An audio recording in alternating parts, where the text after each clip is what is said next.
Hello good morning friends. आज हम लोग पढ़ेंगे ग्रेव्स डिजीज़ के बारे में। ग्रेव्स डिजीज़ क्या होता है, इसके पैथोजेनेसिस क्या होते हैं और इसके क्या क्या सिम्टम्स होते हैं, इसके बारे में आज हम लोग अच्छे से अध्ययन करेंगे।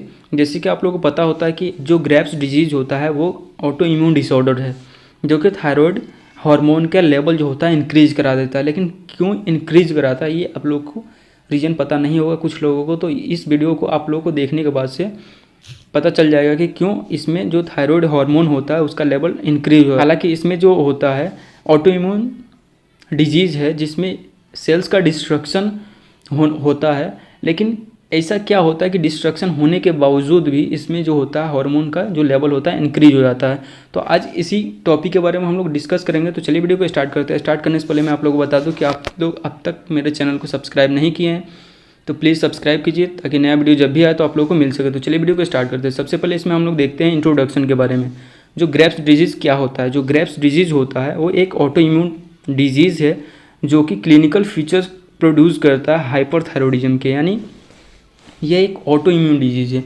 ऑटो इम्यून का मतलब क्या होता है? ऑटो इम्यून होता है सेल्फ, और इम्यून मतलब होता है इम्यून सिस्टम।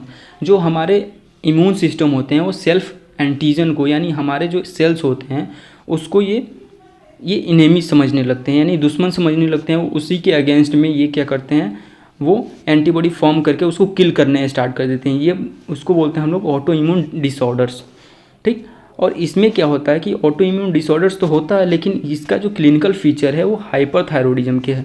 हाइपरथायरॉयडिज्म मीन्स क्या होता है कि जो थायराइड हार्मोन्स होते हैं, thyroid hormones mostly T3 and T4 होते हैं, इसके जो लेवल इंक्रीज हो जाते हैं तो उसको हाइपरथायरॉयडिज्म बोलते हैं। ठीक। तो ये जो होता है कॉमनली 20 से 40 ईयर की एज में ये जो होता है ग्रेव्स डिजीज होता है। और ये जो ग्रेव्स डिजीज होता है वो वुमेन को, यानी औरतों को ज़्यादा अफेक्ट करता है एज कम्पेयर टू मैंस, यानी पुरुष होते हैं उसके कंपैरिजन में जो फीमेल्स होती हैं उनको ज़्यादा ये इफेक्ट डालता है ग्रेव्स डिजीज़। उसके बाद से बात करते हैं हम लोग इसके पैथोजेनेसिस के बारे में। पैथोजेनेसिस मीन्स होता है कि ग्रेव्स कोई भी डिजीज़ कैसे फॉर्म्ड हो रहा है बॉडी में, तो उसे हम लोग बोलते हैं पैथोजेनेसिस। तो ग्रेव्स डिजीज़ जो होता है ऑटो इम्यून डिसऑर्डर्स होता है। एक ऑटो इम्यून डिसऑर्डर है जिसमें क्या होता है कि auto antibody thyroid stimulating hormone increase हो जाता है, बॉडी में बनने लगता है, जिसके कारण जो होता है ग्रेव्स डिजीज़ होता है। अगर इसके मैकेनिज्म को हम लोग समझे तो ये मान लो कि फॉलिकल्स हैं। ठीक। फॉलिकल्स पे रिसेप्टर्स प्रेजेंट होते हैं TSH के अगेंस्ट में, जो होता है हाइपोथैलेमस से रिलीज होता है। TSH का फुल फॉर्म होता है थायराइड स्टिमुलेटिंग हार्मोन। ये जो होता है यहाँ पे बाइंड होता है इसके रिसेप्टर से।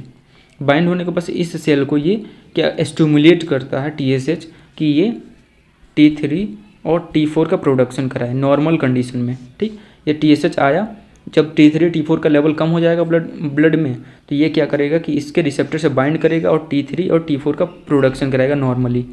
ठीक। और जब एबनॉर्मल कंडीशन में यानी ऑटो इम्यून डिसऑर्डर हो जाता है तो उस कंडीशन में हमारा जो इम्यून सिस्टम होता है वो auto antibody thyroid stimulating hormone produce करने लगता है। इम्यून सिस्टम होता है वो दो तरह के एंटीबॉडीज़ को फॉर्म करता है, एक इनहिबिटरी और एक स्टिमुलेटरी। ठीक।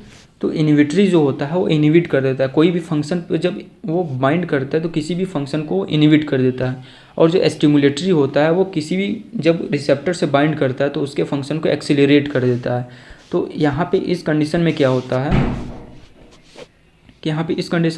जहाँ पे TSH के रिसेप्टर होते हैं प्रेजेंट होते हैं, वहाँ पे TSH बाइंड ना करके यहाँ पे ऑटो एंटीबॉडी बाइंड कर लेते हैं, auto antibody thyroid stimulating hormone.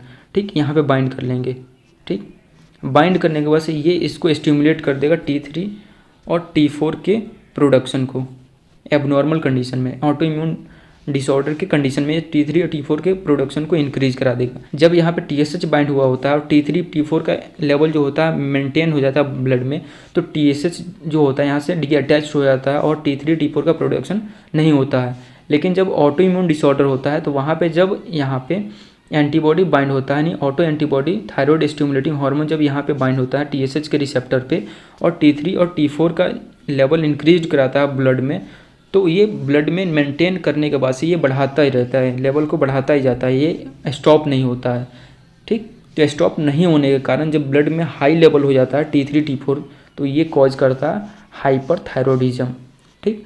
Hyperthyroidism. तो इसी का ठीक ये हो गया इसका पैथोजेनेसिस। आगे हम लोग बात करते हैं इसके सिम्टम्स के बारे में। सिम्टम्स जो होते हैं इसमें एंजाइटी होता है, ट्रीमर इन हैंड और फिंगर्स। ठीक, ट्रीमर क्या होता है कि जो हाथ जो होता है कपकपी होने लगता है, ऑटोमेटिकली कांपने लगता है हाथ या फिंगर्स में कपकपी होने लगती है।